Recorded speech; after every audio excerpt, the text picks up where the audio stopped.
ও মুসলমান ইমানদার, ও যুবক, ও কলিজার টুকরো বৃদ্ধ বাবাজিরাও, তুমি যদি নামাজ পড়ো এতে আল্লাহর কোনো লাভ নাই, আর তুমি যদি নামাজ না পড়ো এতে করে আল্লাহর কোনো ক্ষতি নাই।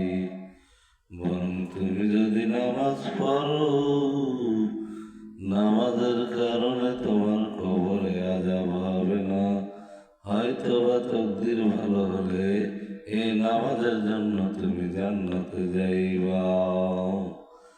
আর নামাজ যদি না পড়ো, ওই অন্ধকার কবরে তোমার শাস্তি হবে।